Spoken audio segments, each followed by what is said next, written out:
Kekayaan Nusantara tidak hanya tercermin dalam keanekaragaman adat dan budaya. Bahkan lebih jauh lagi terpampang dalam wujud dan aneka rupa. Ikan misalnya, lain tempat, lain pula bentuk dan jenisnya. Termasuk berbeda pula cara pemanfaatannya.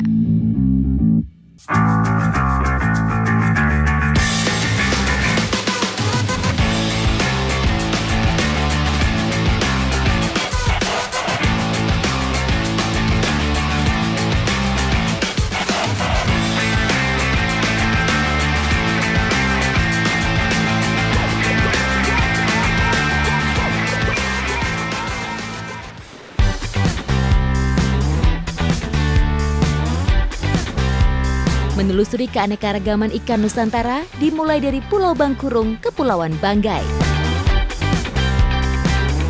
Ini kita mau mancing ikan, tapi yang pasti berangkat sore-sore segini, ayo, ikan apa belum kebayangkan, tapi yang pasti ikan ini bukan sembarang ikan dan nggak mudah untuk nangkapnya. Jaraknya tidak terlalu jauh dari Desa Kalukapi, yuk langsung aja.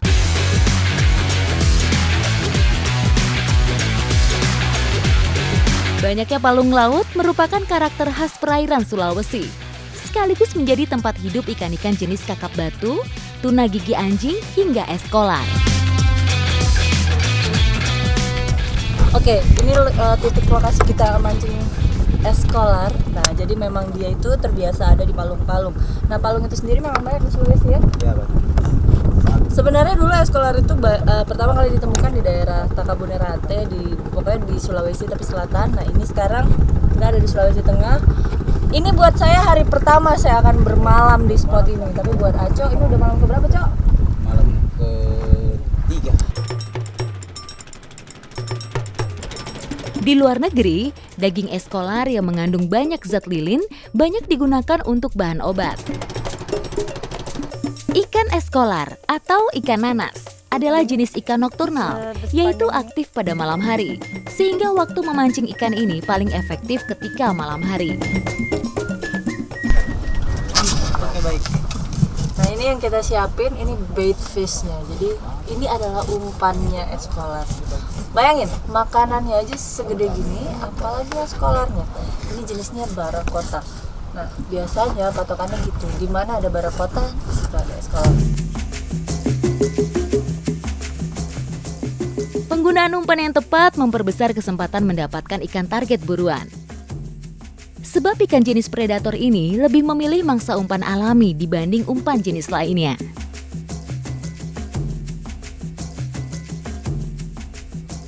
Jadi dalam satu tali ada 2 mata pancingnya.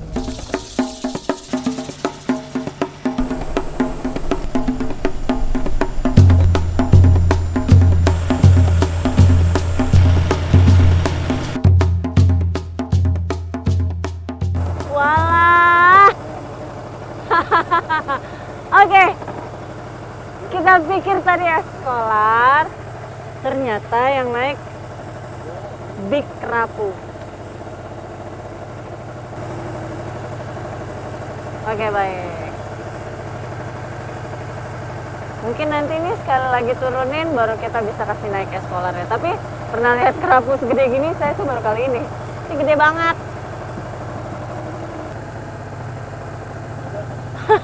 Besar banget. Kali ini keberuntungan belum berpihak, tapi tidak ada kata menyerah di kamus para nelayan Pulau Bangkurung.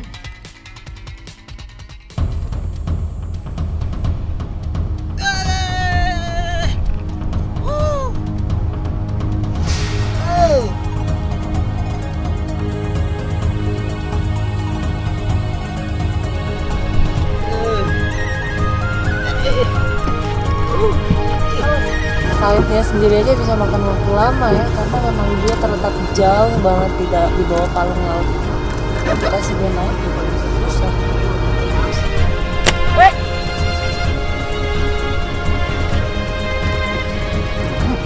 Ini segala bentuk lah pokoknya.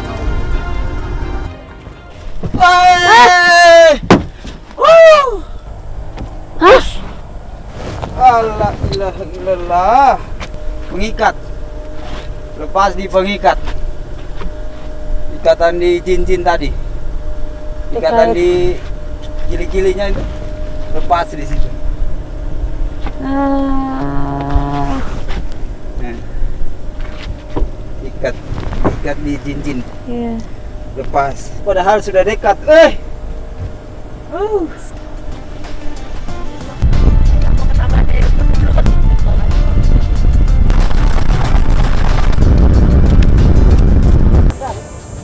Pada akhirnya memang manusia cuma bisa berusaha aja.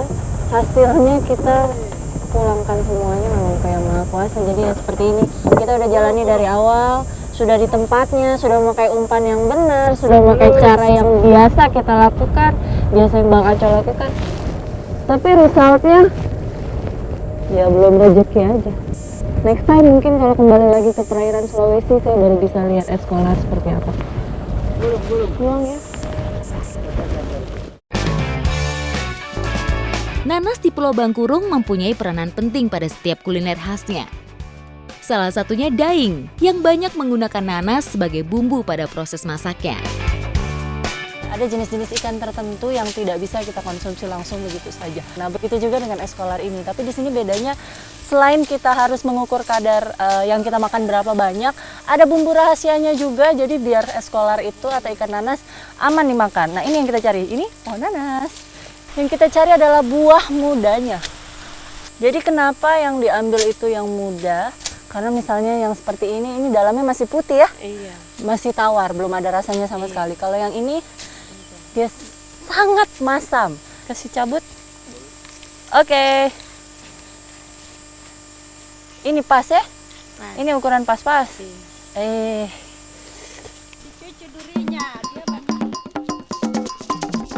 Daing ini adalah daging ikan yang dikeringkan. Biasanya daing menggunakan jenis ikan tertentu berukuran besar yang sulit dijual dalam kondisi segar.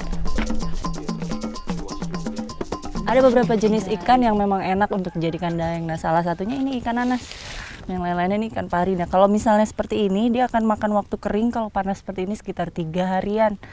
Nah, ini nanti akan kita olah bersama-sama dengan bumbu yang tadi saya cari. Kenapa? Karena ikan nanas ini harus begitu masaknya. Kalau tidak bisa dikonsumsi.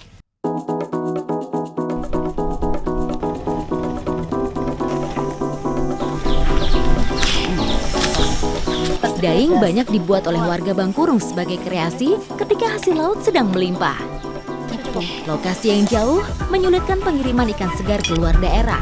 Di sisi lain, pasar lokal sangat kecil daya serapnya.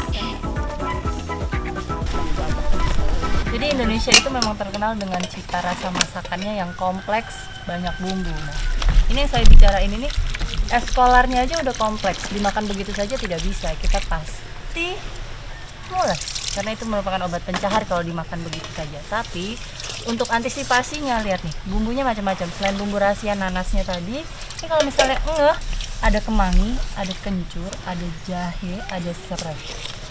Jadi untuk makanan yang kompleks, perlu bumbu yang kompleks biar apa? Biar rasanya enak. Bentar ya, habis ini baru kita masak ikannya pakai nanas. Siapin bumbu dulu.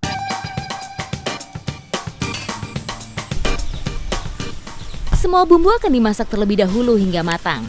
Kemudian akan dimasukkan bahan utama berupa potongan daing hingga nanas. Itu baru mat.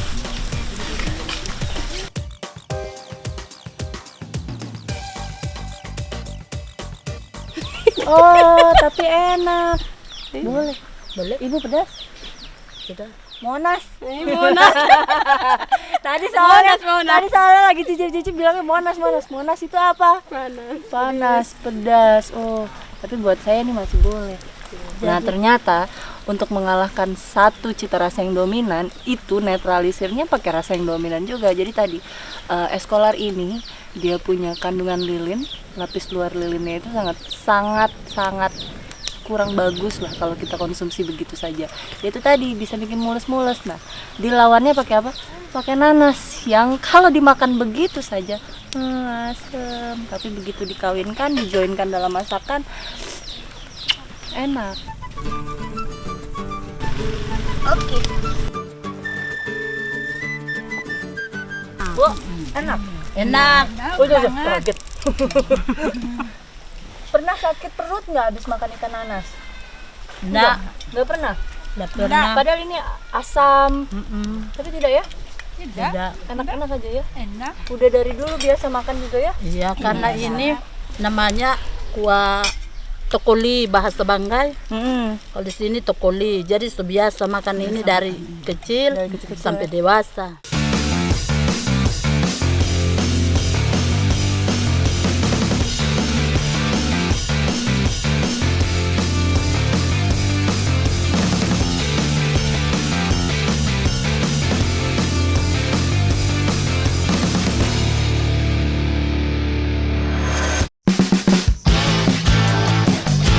Dari Kepulauan Banggai, pencarian ikan unik dan endemik berlanjut ke daerah Paduran Sebangau, Kalimantan Tengah.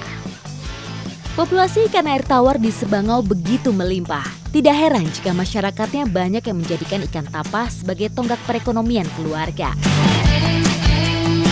Dan sebagian besar masyarakat di Sebangau ini memang berprofesi sebagai nelayan air tawar.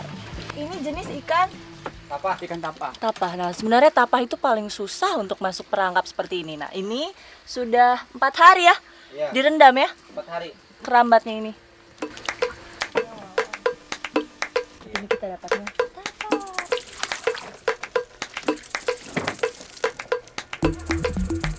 Ya, sekarang kita cek areal satu lagi ya Pak. Masih ada satu kah dua? Satu. Ya, ada. Di depan. Ikan tapah adalah ikan yang cukup bergengsi di perairan tawar Indonesia. Ikan predator ini memiliki karakter hidup yang unik dan cenderung nokturnal. Tapah juga memiliki habitat yang spesifik dalam ekosistem rawa gambut yang kompleks. Ini adalah ikan tapah pertama yang saya pegang. Nah, beratnya mencapai ada ini 5 kilo lah. Lihat giginya. Ini kalau misalnya kena gigit, beset-beset pasti. Nah, tapah ini sendiri termasuk catfish. Habitatnya paling banyak di rawa-rawa dan paling banyak memang di Kalimantan. Ups. Tapi memang termasuk ikan yang prestisius. Kenapa? Jarang ketemu sama ikan tapah ini. Lihat. Maaf ya kalau luka-luka, soalnya di dalam kerambatnya itu ada, ya memang ada sekat-sekat. Jadi ikan begitu masuk dia tidak bisa keluar. Tapi ibaratnya kalau sudah terlalu lama di dalam situ, luka-luka mereka pasti mencoba keluar. Nih, kasih taruh lagi ya Bang. Ya, oke.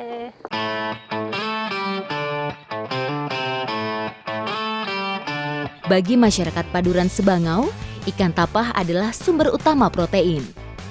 Biasanya ikan ini diawetkan atau dikeringkan menjadi ikan asin. Hebatnya, ikan tapah selalu diolah warga di saat masih segar. Terlihat dari warna dan tekstur dagingnya yang masih sangat lembut. Tidak semua ikan tapah diolah menjadi ikan asin. Ikan berkumis ini juga dapat dinikmati dalam beragam sajian kuliner lain. Jika tangkapan banyak saja pengolahan ikan kering dilakukan. Kalau sedikit, ikan akan dikonsumsi sendiri oleh warga sebagai lauk pauk.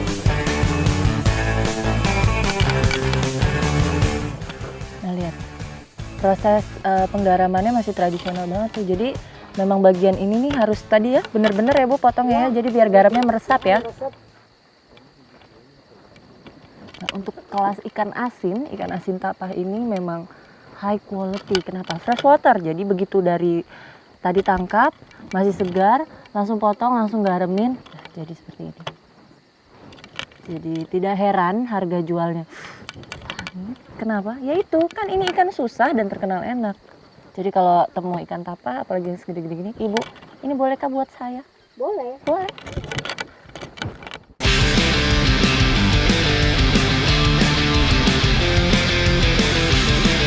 Pulau Matiara dan Tidore menjadi tujuan petualangan selanjutnya.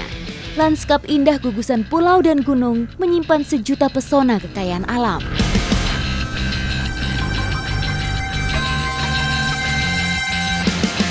Maluku Utara bukan hanya terkenal kaya akan rempah-rempahnya, tapi juga potensi laut yang hasilnya sangat melimpah. Nah, hari ini saya mau mengikuti salah satu kelompok nelayan dari Tidore untuk menangkap ikan julung-julung. Mau tahu keseruannya seperti apa? Ikuti jejak saya, jejak petualang.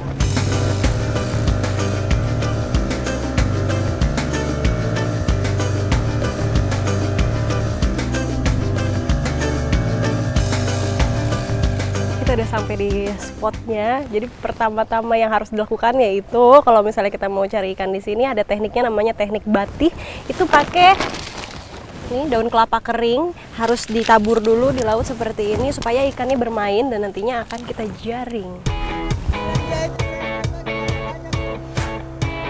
Ikan julung-julung bermain di permukaan laut hingga kedalaman 200 meter. Namun saat sore mereka lebih aktif di permukaan laut. Jo, jadi nggak cuma di satu lokasi ya? Tidak. Nunggu 10-15 menit setelah ditaburkan kelapa kering. Kalau misalnya belum ada tanda-tanda, pindah lagi ke lokasi lain.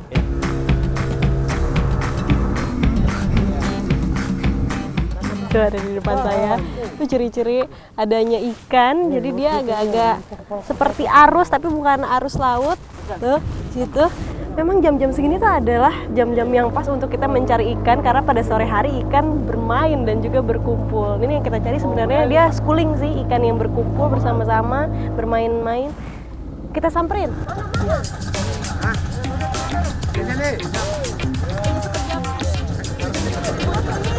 Ini proses untuk menjaringnya cepat sekali, karena kalau misalnya terlalu lama nanti ikannya keburu kabur. Dan yang uniknya lagi ada yang berenang tuh di sana, ada adik kecil sama satu lagi ada 2 orang yang berenang untuk menggiring ikan masuk ke dalam jaring. Jadi sambil ditakut-takutin dari belakang. Nah ini jaringnya sudah mulai ditebar.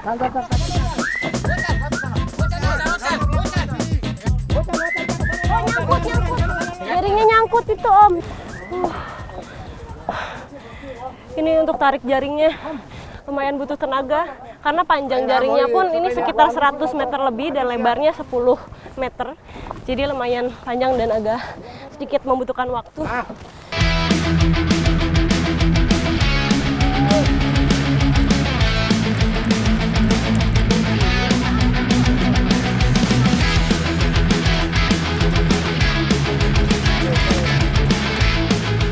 Ini dia hasil tangkapan pertama. Sebenarnya ini bukan ini yang mau kita cari, ini adalah ikan sako, tapi hampir mirip. Hanya bedanya kalau ikan yang mau kita cari ikan julung, ukurannya jauh lebih pendek dibandingkan ini. Tapi kalau dari tekstur mulutnya, ini yang depan, hampir sama seperti ini nih. Dia agak panjang untuk bibirnya. Biasanya nanti yang kedua kita dapat ikan julung-julung.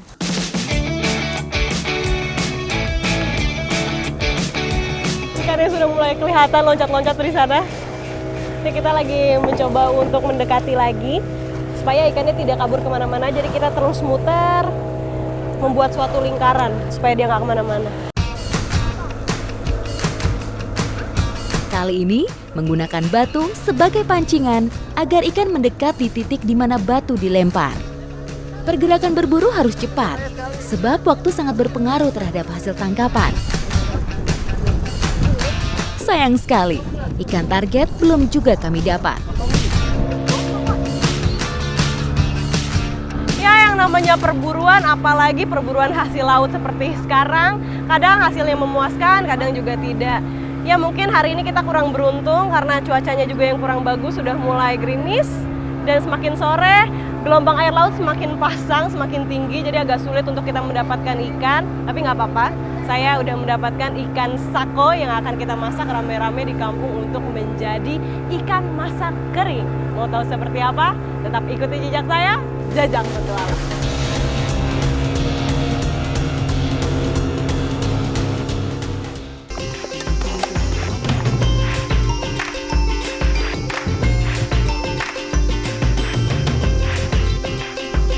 Ikan segar dan bumbu rempah menjadi komposisi utama hidangan ini. Kayu manis, cengkeh, cabai, bawang, sereh, serta merica ditumbuk halus agar cepat meresap pada ikan. Perpaduan rempah ini juga menghilangkan bau amis pada ikan. Ini bumbunya lagi diracik supaya nanti kita bikin ikan masak keringnya. Nih ikan sakonya juga udah dipotong supaya lebih sakilau. Bener, sakilau. Sakilau kalau bahasa di sini tuh sakilau, enak banget.